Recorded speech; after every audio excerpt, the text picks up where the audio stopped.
It began with a fast-rising sense of excitement and wonder. The entire universe imploded through my consciousness. This was simply the most intense experience possible. A singularity, a whiteout. I almost cried for joy at this realization.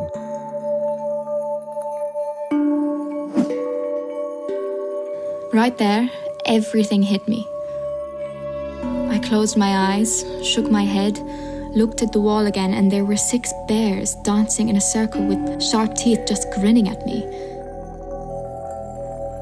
I jumped up and ran over to a fence and grabbed onto it and just stood there.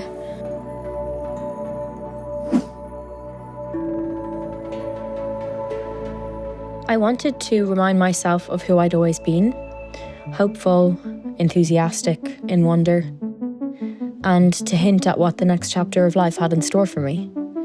Little did I know my psyche had its own ideas of what needed my attention.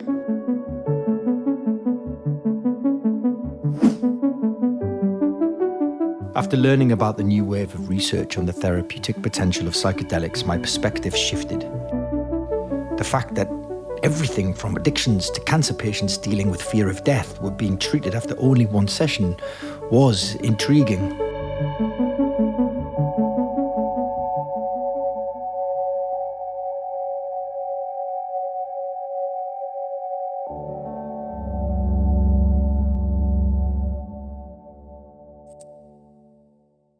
Psychedelics are drugs that cause an altered state of consciousness.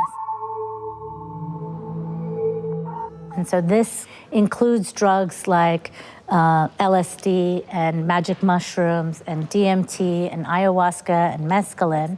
But it also includes in that category drugs like ibogaine, mdma, and ketamine.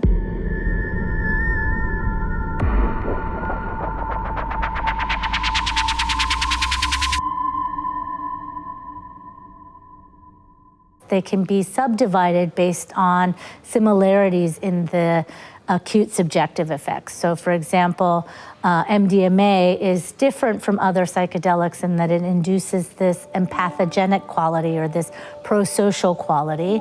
Ibogaine is thought of as an onirogenic psychedelic because it induces a sort of dreamlike state. Ketamine and PCP, these are psychedelics that induce a dissociative state. And then LSD, psilocybin, mescaline, these are hallucinogenic psychedelics.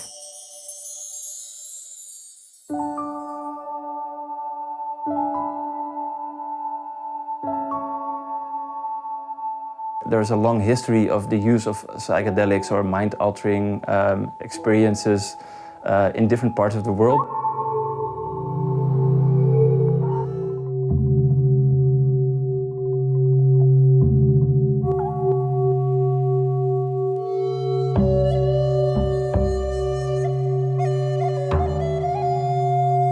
Psychedelics, usually the molecules are quite old.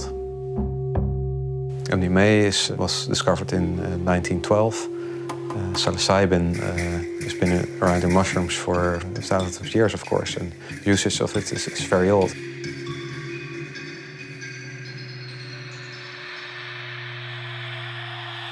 LSD was discovered in the 1940s by Albert Hofmann. After that, they started experimenting a lot with it in psychiatry.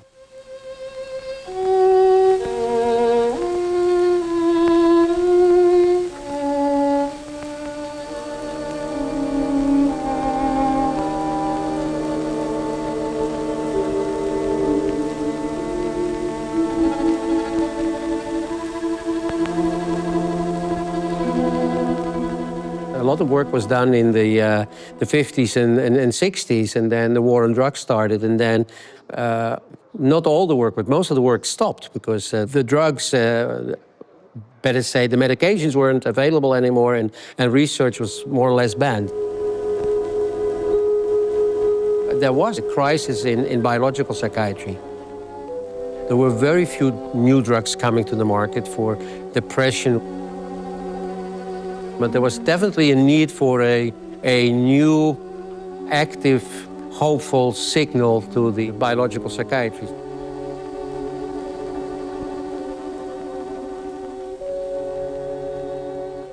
psychotropic drugs go through career cycles, and it always starts with the substance being hyped, then there is an anti-hype, and there is a more balanced, pragmatic perspective on its benefits and harms. What I think is really interesting about psychedelics is that they never got to the balanced point because they were prohibited. And then it restarted, going in the 1990s at about the same time as Prozac became popular.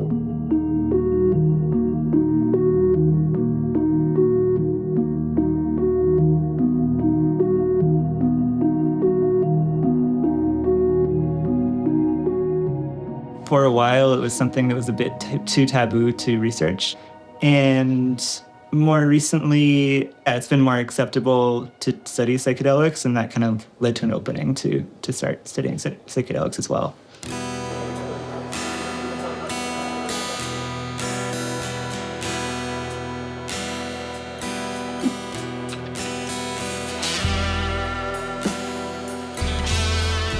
At this moment, more and more people are getting interested in using psychedelics.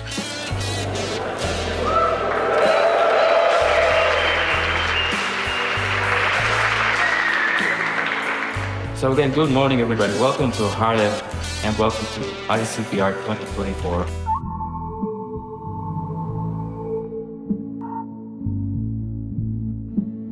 A lot of people are hearing about psychedelics in the news, in popular media that never used to talk about psychedelics, and might be interested in trying the new thing without really understanding what they're getting into.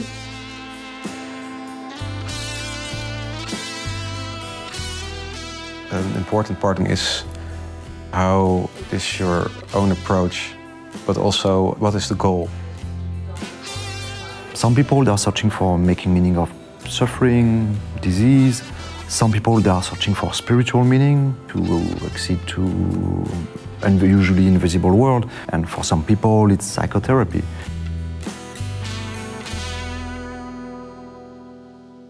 One thing that really concerns me about the psychedelic renaissance is that, you know, people get these sort of half bits of information. And so people are kind of seeing these substances as similar, right? As having a quick joint or something.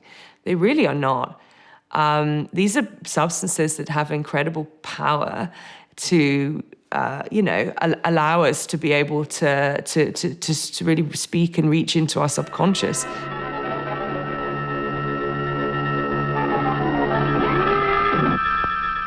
And they can be very profound experiences that can be very destabilizing.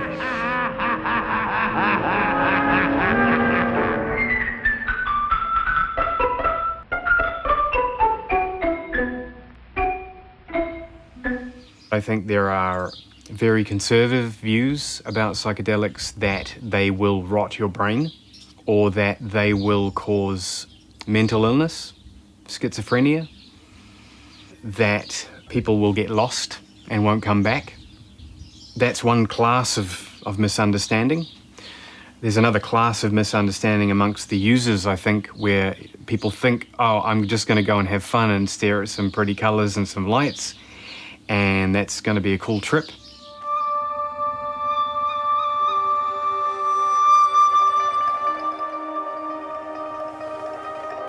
I used to have a very black and white, I guess, had followed the way that I had been educated, thinking that all drugs were bad. And that was the end of my story. And, you know, biomedical sciences can prove empirically that perhaps these substances are actually not as harmful as they've been made out to be and can be beneficial.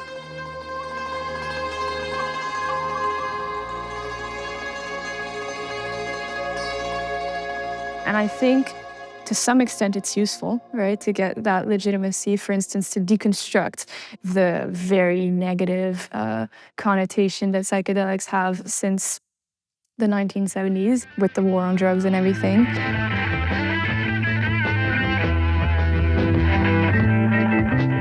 The drug laws make it very difficult for people to do these things safely, and people are again forced into the grey areas and the margins to experiment with their own health and their body.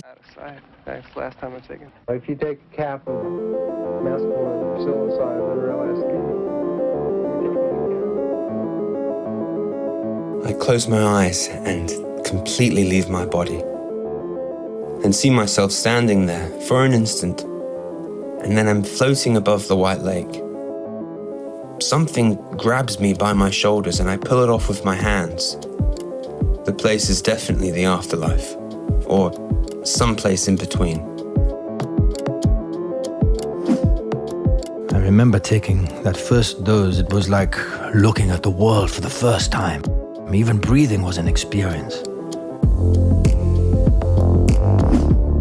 Intellectually, I was on fire and wanted to talk constantly with ideas, connections, and interrelated thoughts and visions appearing in a flow.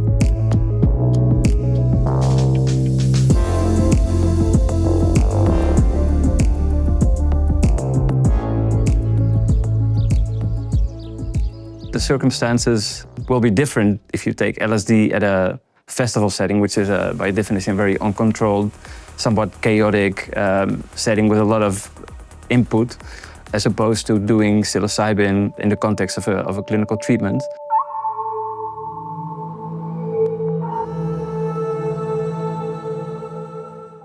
But having an understanding of what it is that determines optimal effects and reduces the potential risks, because they do exist, having a list of those important elements, I think that will be a crucial outcome.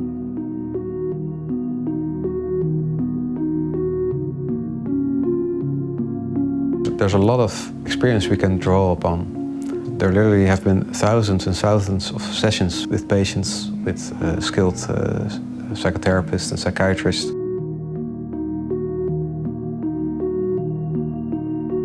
So at this point, the research mainly PTSD, depression, and addiction. But there are so many other problems people are facing. We think these substances would be beneficial.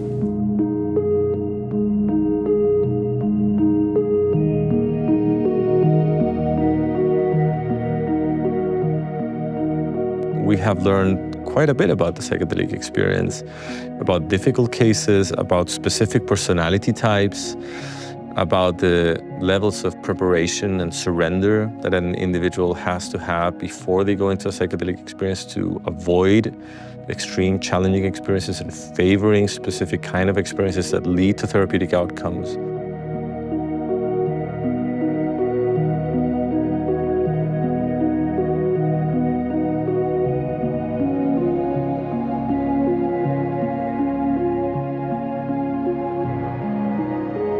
In the last decades, the local mestizo shamans in the Amazon just have been adapting to the Western theory of disease, which is mainly influenced by psychology, psychiatry. So yeah, now they integrated the notion of trauma, the notion of stress or burnout. For the last 50 or so years, neuropsychiatric treatments have been based on a model of disease that's sort of a biochemical imbalance model of disease. And so if you're depressed, it's because you have a biochemical imbalance in serotonin, and all we have to do to make you undepressed is to restore that balance.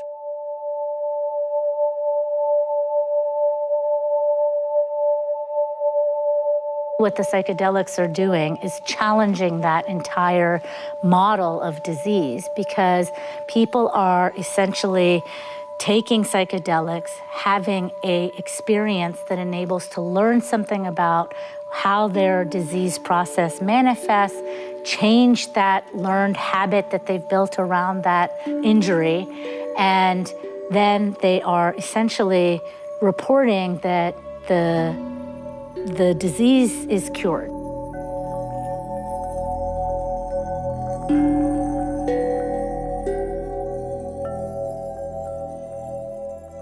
If we could demonstrate this principle of, psychedelics being an adjunct that helps learning rather than restoring a biochemical imbalance, then we can start thinking about other diseases as well, like stroke, traumatic brain injury, anything that essentially there's involvement of learning that initially encodes the behavior.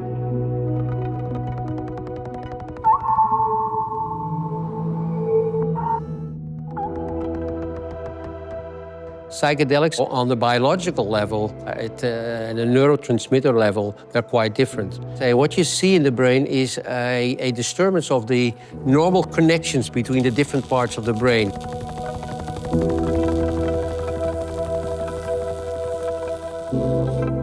The way that the psychedelics seem to be working is that it triggers a set of cellular changes, and that enables the cell to reorganize its synaptic weights and restores plasticity to an adult brain.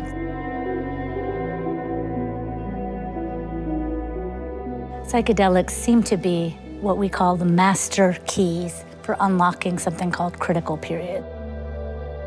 So critical periods are these windows of time where the brain is especially sensitive to its environment and able to learn in lasting ways from that environment.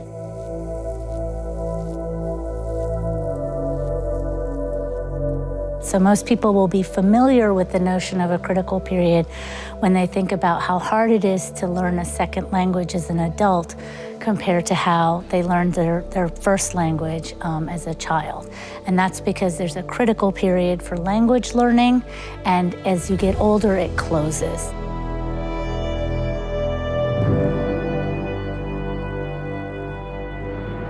The reason that we're so bad at curing diseases of the brain is because by the time we get around to intervening, most critical periods are closed. And so if there was a mechanism or a master key for unlocking critical periods, we would be able to cure diseases of the brain much more easily.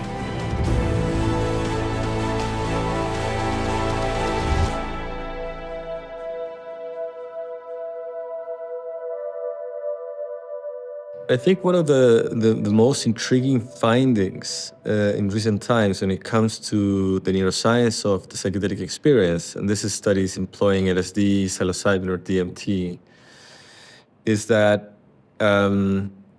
these compounds appear to act on systems in the brain that have evolved later. So these are parts of the brain that have to do with our cultural life.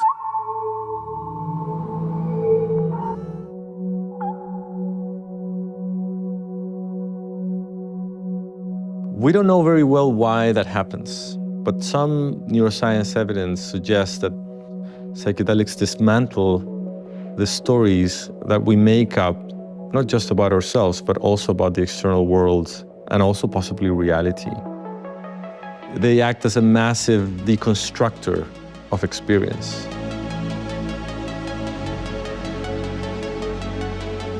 The way that we move around in the world, the way that we experience everything, and the way that we exist is very much commanded by hierarchical models or stories.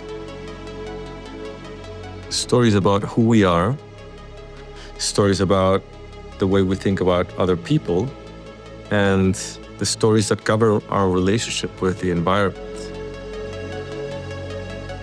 And so it's like you have a grand narrative and you have the little narratives below them that are being somehow subsumed by this larger picture, this larger model of reality.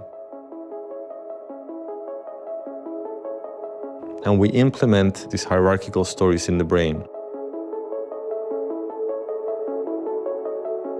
If you take out that filter, or if you reduce or dismantle its influence, what you will have is that stories that were kind of unheard of before start to come up.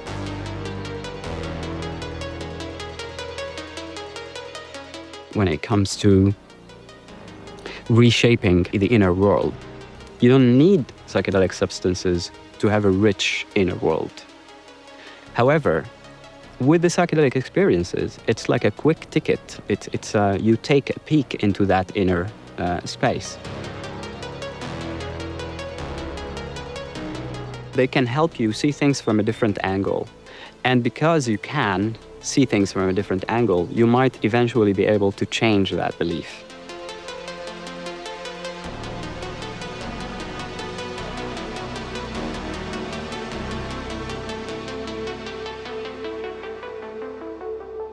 The brain under psychedelics is a more entropic brain. Is a brain that is more closely aligned with chaos than order. You inject a bit of chaos, of entropy, and you will get these new pockets of self-organization. At the level of mental experience, there's a deconstruction, and then there's a new realization coming out of that.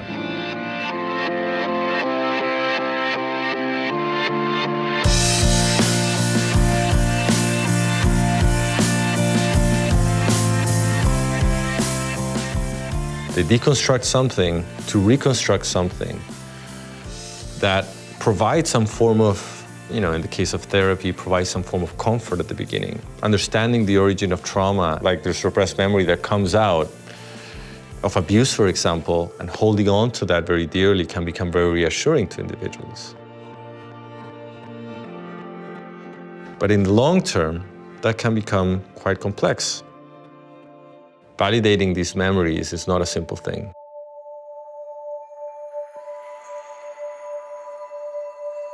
I like to think of psychedelics more as a catalyst or a magnifying glass for what's going on in your mind and what is going on in the way that you process things.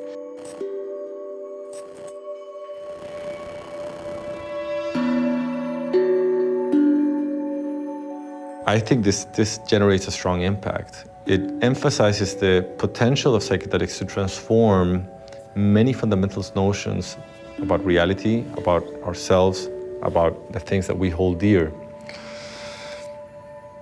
So therefore, I think that can become a very meaningful process, and that can apply not just at the abstract philosophical idea of the world, but also at my personal life, things that are related to my emotions and affect and so on, and the insights that might be gleaned. Traditional psychotherapy is about going and reconstructing your narrative a little bit, changing some pathways, trying to reframe and recontextualize your life's experiences. Whereas the psychedelic experience is more about deconstructing a lot of it and then allowing someone to build it back up.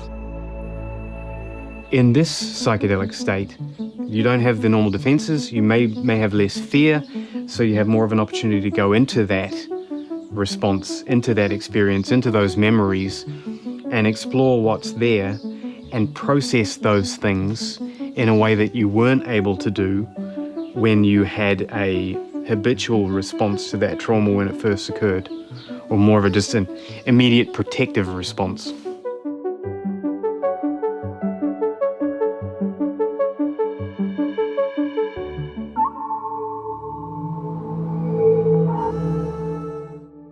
Psychedelics could be strong tools for belief transmission, and without the necessary ethical care, you are like way more permeable to the discourse, the narratives that is proposed by the institution where you take the psychedelics.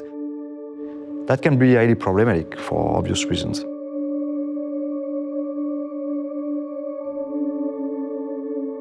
Most of these experiences bring you to a childlike state. Of course it's scary because you're losing control and you're losing your identity sometimes.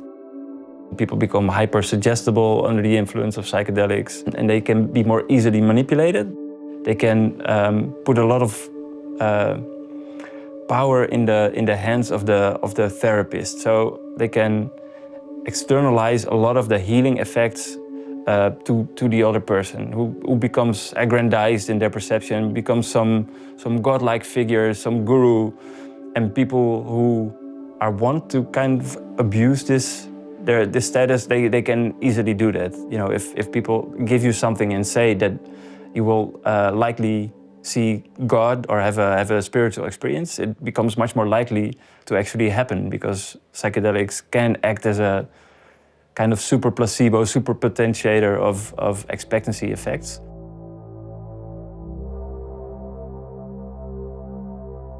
We always have to keep in mind that these are very powerful medicines and that what we're doing to people is restoring them to that state of vulnerability and suggestibility that we try and protect children when they're in that state. It's potentially very destabilizing and very dangerous.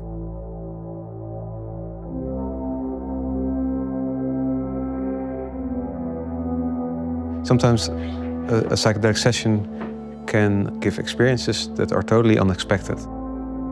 That can be challenging, especially with people who have gone through a lot of stress and trauma in their lives.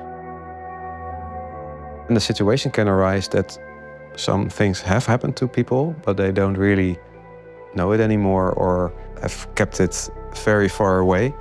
And with a psychedelic session, this can come up massively.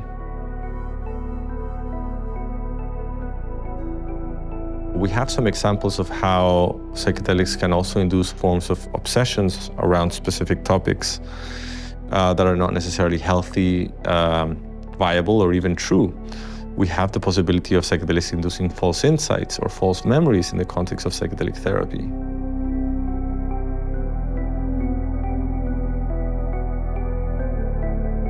We don't really know how many times people have these difficult experiences, but I think people tend to talk about the good experience, but not much about difficult experiences. As a lot of people know, you can have a bad experience and then it can still be therapeutic. And sometimes working through trauma or working through therapy can be unpleasant. The tricky part there, that there's kind of a fine line, is differentiating what is a healing process from what is a destabilized state where someone really needs additional support. I don't know what time it was when it happened, but I became one with the void. I was no longer attached to my human body, though at the same time I knew that I was. I could not fight the intensity of the trip, and I quickly questioned why I thought it in the first place. So I finally gave in. I blacked out for large sections of time and don't remember much until my boyfriend had to leave. The tone of voice he used threw me into a downward spiral of despair. I thought he had died.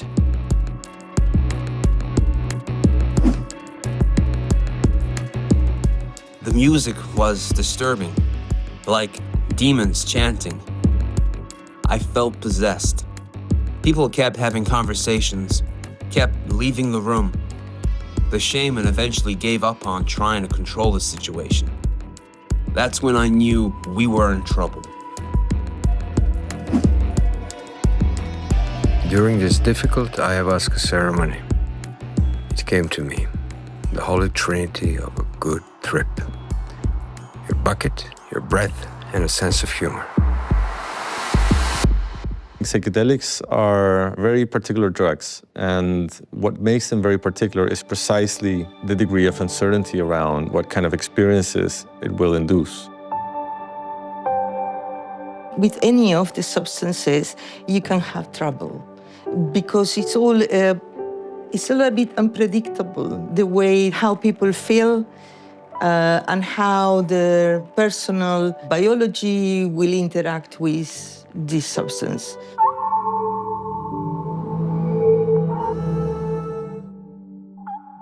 The screening for retreats is incredibly important. We will not take anyone into retreats who is in what we would call an acute crisis point of their PTSD. That might be sort of high suicidality or anything, in such that your mind is too agitated at this moment in time for it to be realistically safe for you to take these substances. Because there's quite a good likelihood that you will become even more distressed. Also, we definitely need to be mindful of our mindset as females in terms of what our hormones can do, you know? When we have an increase in progesterone, for instance, it changes the way that GABA receptors work, and that changes then the way that we experience intrusive thoughts. So we see a spike in intrusive thought patterns during high progesterone periods.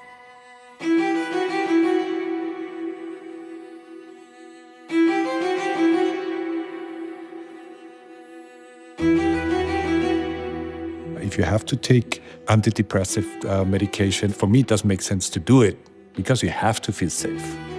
The context should always be safe and always be prepared for challenging moments.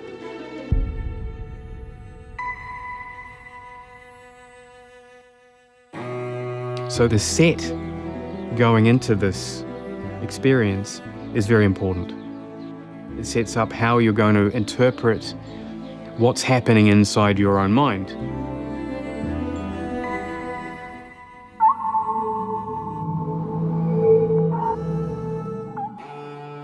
Set means user's mindset, and setting means the social and cultural and physical environment in which they're taking the substance. Both set and setting shape people's psychedelic experiences. I think the setting is very important, incredibly important. I think the mind is a very suggestible thing, especially when you are on those realms. And the setting will interact with all your senses. So how you're going to feel is directly related to that.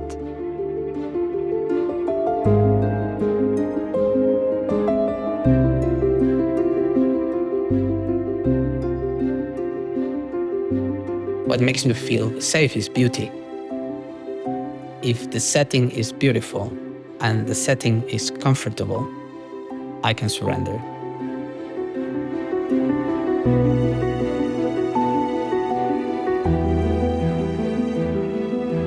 Thinking of an individual as their own context. So they come and they have the multitude of factors and lived experience and thoughts and beliefs and cultural groundings that they have. And it's a question of working with that in the moment to try to make the experience what it can be. There are always unknowns in the setting, and we can always try to measure a lot of variables, and it's good to try to measure them, but also good to be open to the fact that there are lots of unknowns and there's lots of mystery, and there's a lot of things that we cannot predict. And in a way, psychedelic practice is not an accurate thing. There's always a matter of exploration, of going into unknowns and be ready for surprises.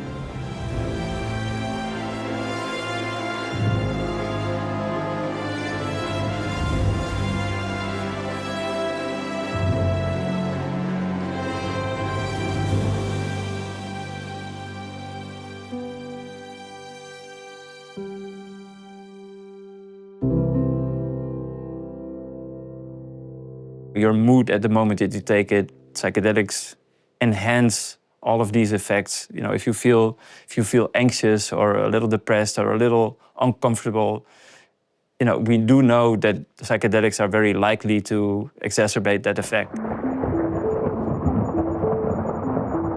And that can be as broad as the cultural context in which you take it. If you take, for example, psychedelics in a country or in a place in time where psychedelics are illegal and heavily criminalized, you know, there is likely something in the back of your mind giving you a sense of guilt or of caution or maybe a little bit of paranoia that you might be found out. The first thing with the setting has to always be, are you safe? Are you in a place where, should something go wrong, there is the right people around you who are in the right mindset also to be able to help you? That's not just consciously feeling safe, that's subconsciously feeling safe.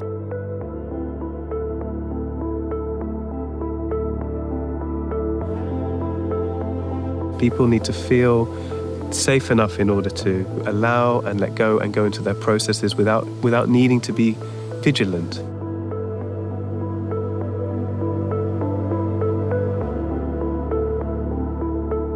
You need to have a good mindset going in. It's one of the predictors of whether or not you're going to have a good trip or a bad trip. I think mindset, it's not about like, you need to be happy or you need to be, jolly to go in. That's not really what this is about. When we're talking about mindset, it's about, do you have your mind set in a way that is appropriate for what you're about to do, that is appropriate to then apply a psychedelic state to it.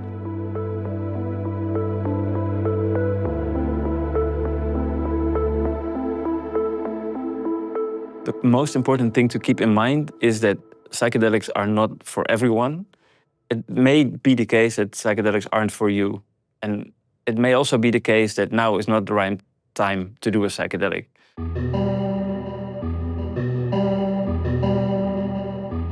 So one of the things that's really important when you're going to choose for yourself a psychedelic retreat is to first look at yourself and to first look at what you need from this experience. But you need to go in there mindful of what you might need to be able to find the answers. Clear intentions are one of the factors that have emerged as being predictive of a better experience, along with openness and surrender. It's very important to enter the experience in the right belief, I would say, and with not a lot of expectations. People usually have some expectations, have some things they would like to work on, and that's important. But we say hold your intentions lightly. So the moment you go into the session and the medicine takes its effect, we ask people to just follow what comes up. When there are too much expectations involved, you can actually hold back the process.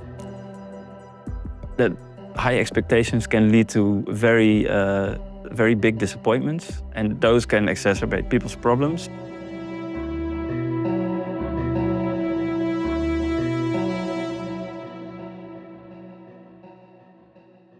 One of the most interesting aspects of psychedelics is that it's breaking your expectation, breaking what you think that you already know, but also enriching yourself and helping you to build new, stimulating perspectives.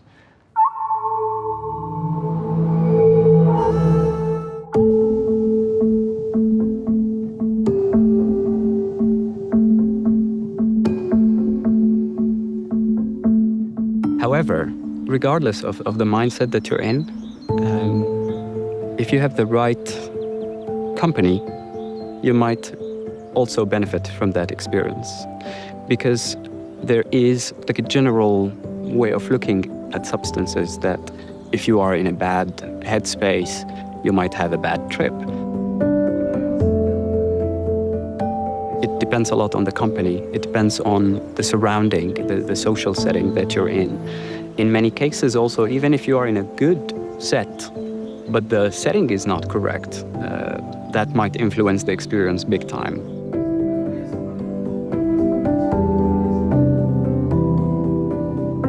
And then there's also, the intersubjective relations. I mean, the relation you have with the persons that are there with you. If you know them at all, if you trust them at all, fully or a little bit, that to a very large degree will determine whether you will likely have a positive experience or a more difficult one.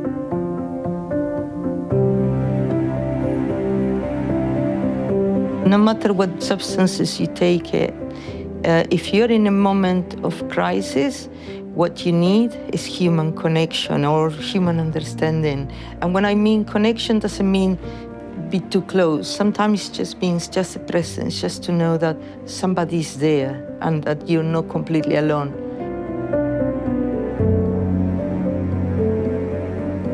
When you come with a friend, that's really beautiful. And that's really, really positive because normally you already have a connection. So because you can go much deeper when you are feeling safe.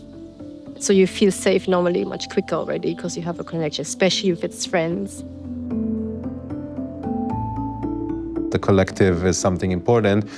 Comunitas in the ceremony leads to more sharing between individuals that were in the same group, so more openness between individuals in the group. And that eventually allows the emergence of a togetherness of everybody. So a celebration, a cathartic moment of which everybody are like in it together, joys. And very quickly the group bonds.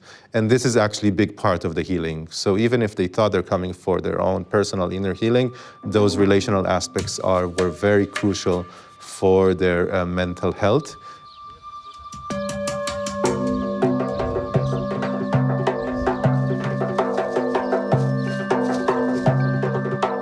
We can think of 2 or 3 dynamics. I think number 1 is interpersonal. Everything, so much is derived from that interaction. Feeling safe with the people present, trusting the people present, and how they feedback that sense to you. And a second aspect is adaptability, I think, flexibility. That the set or the setting should not be rigid, right? It should be adapted to the individual at the space and at the time that they're at when they show up.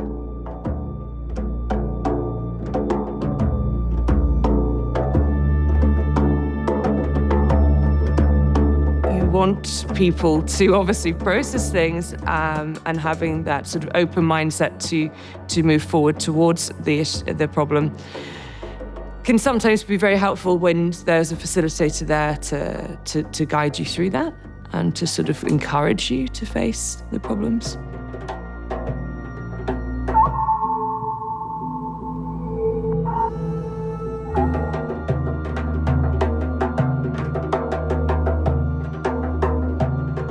People that are supporting others moving through psychedelic experiences, whether that's in the capacity of a shaman, a therapist, a facilitator, a guide, a practitioner.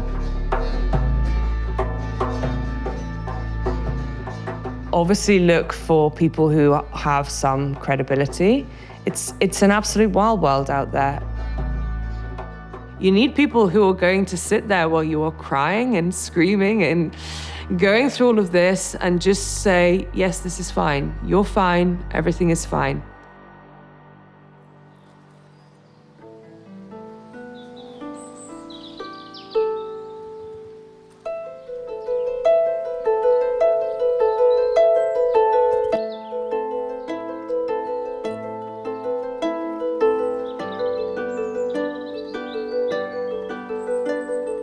They need to be very much the rock, and the lighthouse is a very good way to describe it, because you will be in this sea and a lot of things are going to come up, so you really need somebody to be around you that you trust, who will be able to keep the space safe around you as a space holder or a trip sitter. Some people, after an hour, you feel strongly connected to them and you can dive deep into the experience. Some people need 10 sessions before they trust you as a therapist and they say, okay, I'm ready. Trust is something that includes cultural variables, individual variables.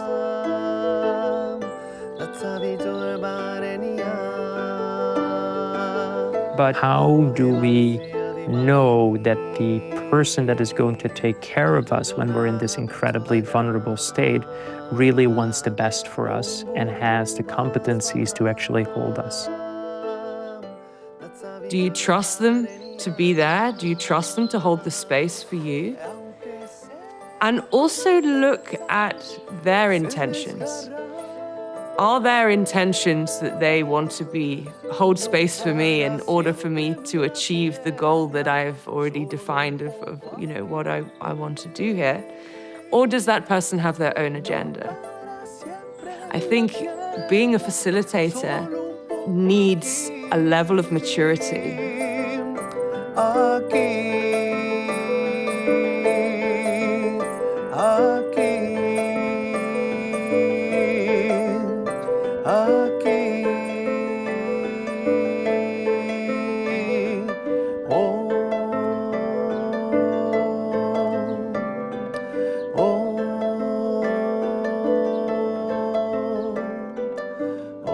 You need to have a capacity to read the room, intuitively understand where participants are in their journey.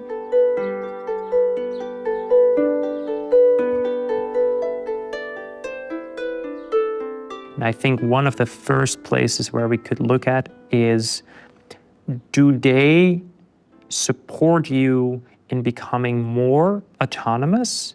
In other words, are they going to be very directive with you? And are they going to be telling you how things are? Are they going to be imposing their ideas on you?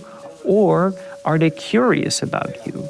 I think, again, that's my opinion, that a good psychedelic practitioner will enable you to find the answers for yourself and will not try to impose their ideas on you, will not try to do the healing for you. They will empower you. They will give you choice.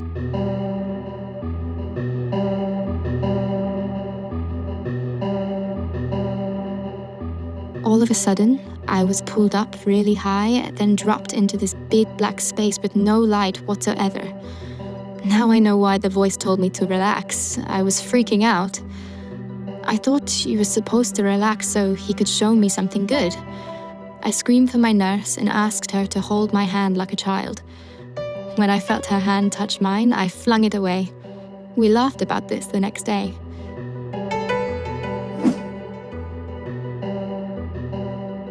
My mind went to a visualization of a rainforest. I was lying on the ground after it had rained. Everything was a deep, beautiful green, and the earth was soft and warm. Rob put his hand under my back.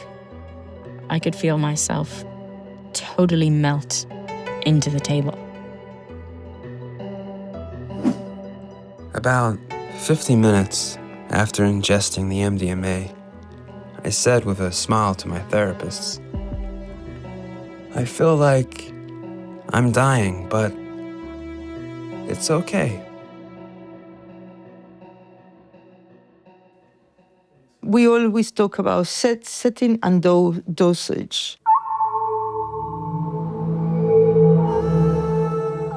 Because it's also important to understand that, a difference from dosage, it could be the whole thing between a really bad trip or having a good night.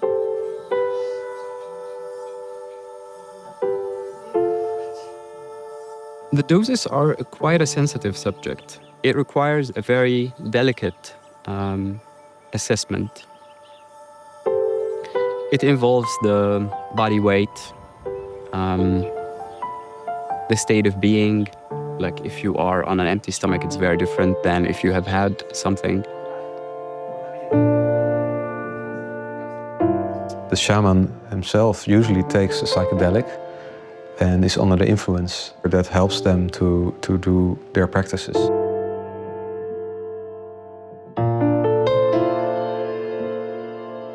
Some people need more, some people need less. It depends on the sensibility of the people.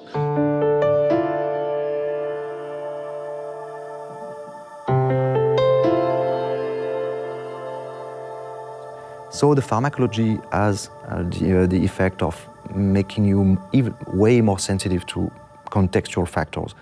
So then it's like underlying the importance of setting, the importance of not only the context, but also the narratives, the song, the music, the smells.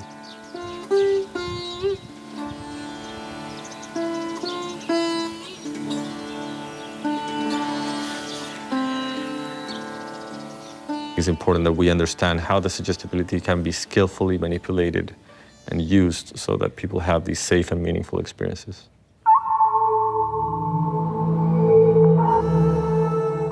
For example, the way that they use music very skillfully, or the way that they use the group in a skillful fashion, the way that they use the posture of individuals in a skillful fashion.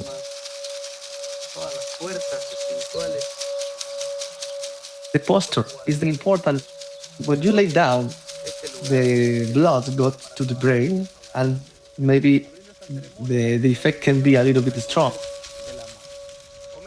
So in case that you're laying down and you start to feel super strong, just come again to your posture and breathe.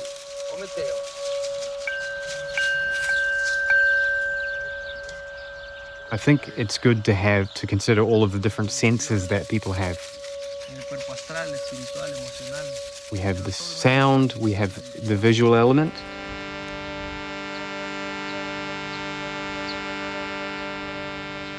We have candles, we have certain kinds of garments.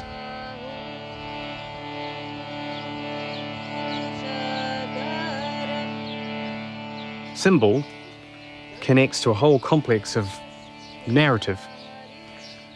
So if we're in a psychedelic session and a person walks in dressed like that, then when you see them, you then perceive the narrative that you have connected to that. If wearing traditional garments, for example, then we're telling a traditional story.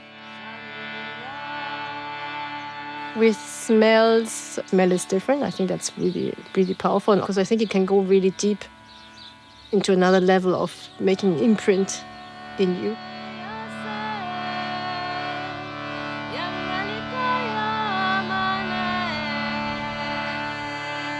Music can create a narrative.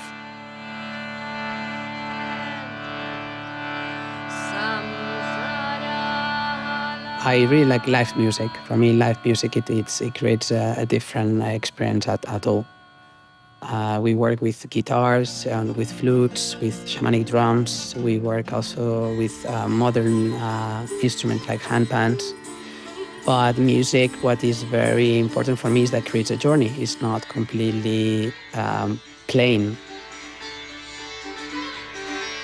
It's nice when there are chapters that are heavy and dark, and other chapters that are soft. And because that range of different sounds and textures create variety in the journey.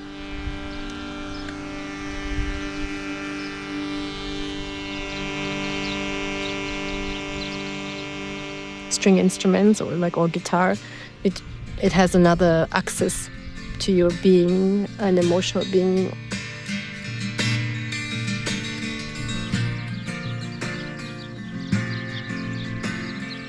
The drum, because it has a lot of vibration as well. It goes into your body. You play the drum and then you see people starting to shake.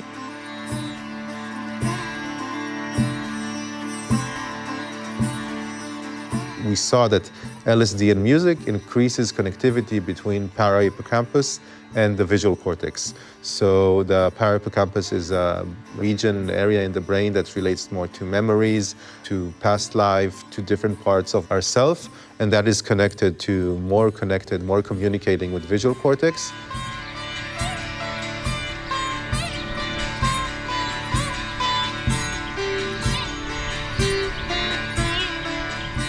I think it's really important to use music that facilitates the process, but is not directing it. In psychedelic psychotherapy, we try to use music that has no lyrics, people can understand at least, because that will direct you in a certain way.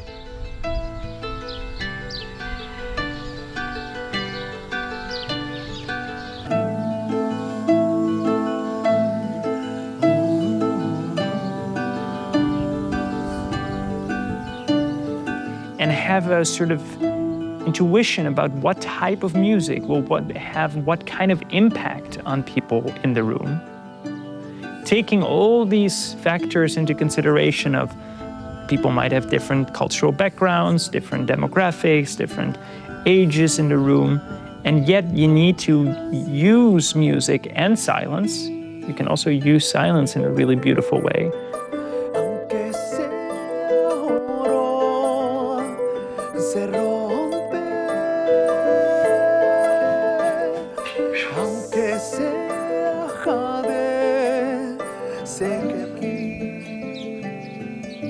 The trip was a mind and life-changing experience, but I really don't know if I want it to be life-changing. I would urge everyone to respect the power of these drugs.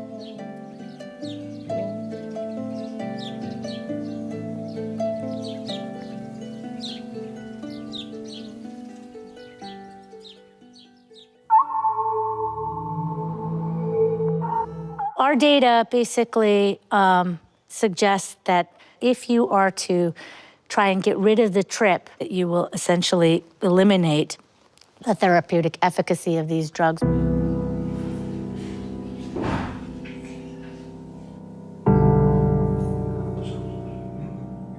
And now we start to see that maybe the subjective experience during the trip that people make might be essential for obtaining the effect of the psychedelics and the psychedelic-assisted therapy. So maybe we start to learn from this psychedelic research that we should actually also ask what these medications in subjective experiences do to the patient.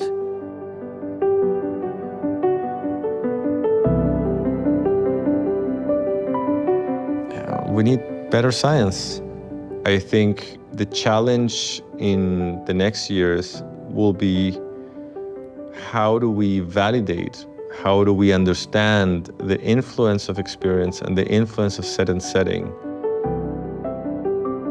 We need somehow science that is able to combine these different variables that interact.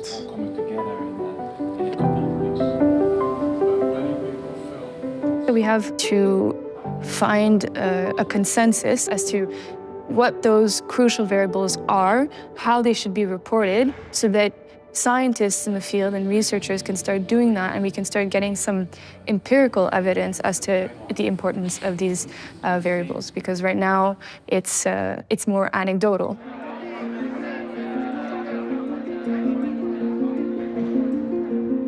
Trying to leave the experience out of the picture, which is some of the attempts that are happening now with the development of novel psychedelics, I find it really problematic and very narrow-minded when it comes to understanding how the mind works. A lot of the important hands-on knowledge exists in the hands of practitioners and participants. People working in the medical field, they interact mainly with other people in the medical field and definitely don't have a lot of interaction with people who work in the underground. So it's important to bring those people together because that's the only way you can, exchange information and learn from each other.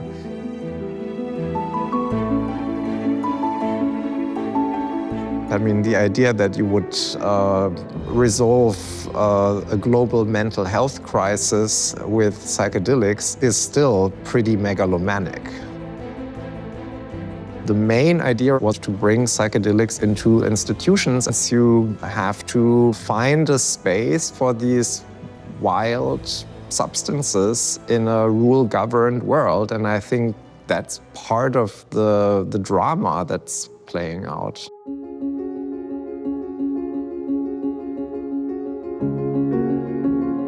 In order for the different uses of psychedelics to be integrated safely into our society, I think it's very important to establish exactly under what conditions people should be allowed to use it, who is best equipped to guide people through such experiences, according to what guidelines, what professions need to be informed.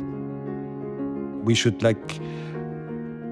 imagine that it's possible to have certain treatments that are so much more helpful than the way we do it now. I think it should be accessible to each and everybody to at least think about. We need to sometimes step down from our high horses as scientists and think that we're going to crack the code and figure it all out. We won't. There is so much that we can't understand and that we won't understand, especially when it pertains to the mind, because it's infinitely complex. But as best we can, we try. And I think this is the value of pragmaticism, is understanding, that there's limits, but that you can still try to see what's useful.